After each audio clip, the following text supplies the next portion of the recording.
Welcome. In this session on natural deduction, we'll explore some examples that involve models for predicate logic.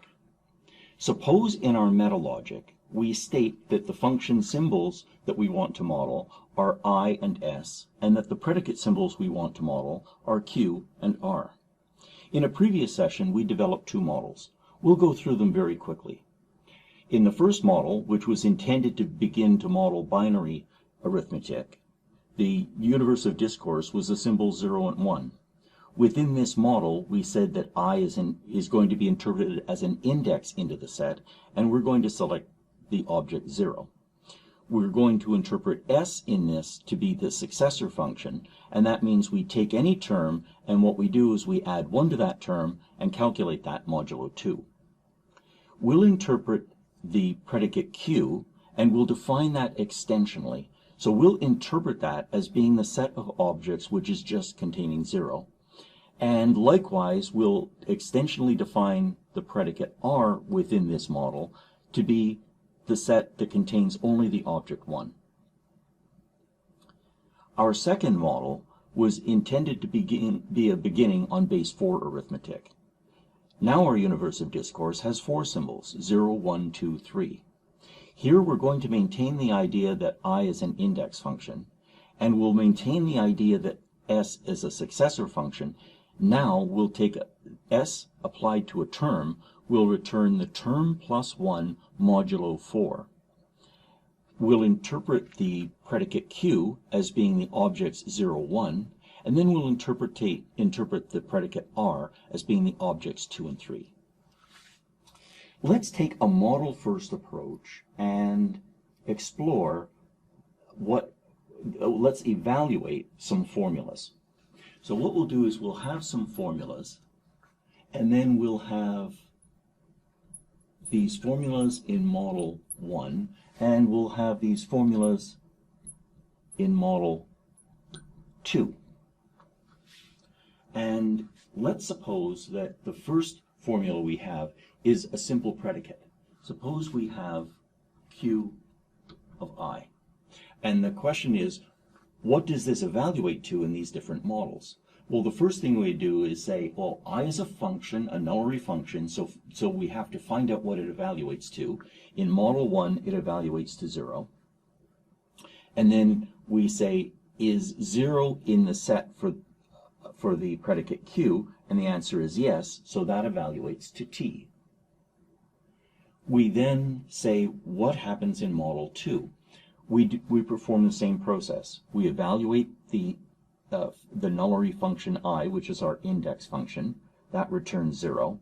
We ask, is 0 in the set for the predicate Q in this model? And the answer is yes, it's in the set. And so that would evaluate to T. Let's try the negation of R of the index. So here we evaluate I, we get 0. We ask, is 0 in the set R for model 1? And the answer is no, it isn't.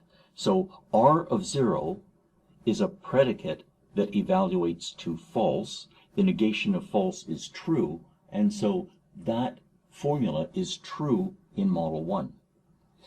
Likewise, in model 2, we evaluate this to 0. We ask, is 0 in the set R for model 2? And the answer is no, it is not. And the negation of false is true, and so this statement is also true. Now let's try the negation of Q of the successor of I. So we evaluate I, which is 0. Then in model 1, we evaluate the successor. And the successor of 0 is 1. And we ask, is 1 in the set Q? And the answer is no. So this evaluates to false. The negation of false is true. And that formula in this model is true. We then proceed with model 2. We ask, what does I evaluate to? 0. What is the successor? 1. What is is 1 in the set Q for model 2? The answer is yes, it is. So Q of the successor of the index evaluates to true, the negation evaluates to false. Let's explore now a quantifier. Suppose we say there exists an x such that x has the property R. If we do this in model 1, what we would do is we would need to find just one example, and if we could find one example of an object that was in the domain of discourse that evaluates to R, then this will be true. So we take a look at the set R and we say, oh, yes, there is something. And we could either say R of 1 is true, or we could say R of the successor of the index is true. In either case, this evaluates to true. Then in model 2, we would do the same thing. Now we see that we have a choice. We could set the object to be 2 or 3, and we could represent those in many ways. Regardless of how we represent it, we can see that yes, there is an object that has the property R, and then that would evaluate to true. Well, we could ask, for all x, is it true that nothing is R? And now we come to a choice. We could do an exhaustive search for all of these, or we could try to find a counterexample. So a counterexample would be, oh, well, that would be, a counterexample would be something that is in the set. Do we have something that is in the set? Well, yes, in our previous formula. So we know that under model number 1, 0 is not in R, and so that would evaluate to true, so that's not helpful. Then we say, but 1 is in R, so R of 1 evaluates to true. The negation of true is false, so that would evaluate to false. It's not true that everything is non-R. We then turn to this and we go through the same reasoning. Now we could either evaluate all of the objects in the domain of discourse, or we could search for a counterexample. Because we know that there's at least one thing that is not R, for example, the object 3, we know that there's something where not R evaluates to false, and because we can reason that a for all is like a potentially infinitely long conjunction, all it takes is one counterexample for that to no longer be true, and so that's false. Now let's try a more complicated example. Suppose that we have, for all x, there exists a y such that it's false that x equals y. And what we would be asking is, for every x in the domain of discourse, is there something that is not equal to it? Now, we have to recall that the semantics of equality are fixed for all models. That's part of how natural deduction works. And so we would say, for all x, can we find a y that's not equal to it? Here, an enumeration would be simple.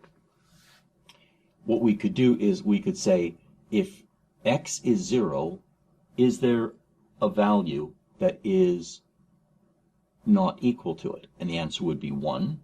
And then we could say, if x equals 1, is there a value not equal to it? The answer would be 0. And that would evaluate to true, that for every x, I can find something that's not equal to it. Now when we go to model 2, it's getting a little more tedious. That is, we could check 1, 2, 3, and 0, 1, 2, and 3, or we could start to use a little more advanced logic. We could say, well, let's consider the successor function.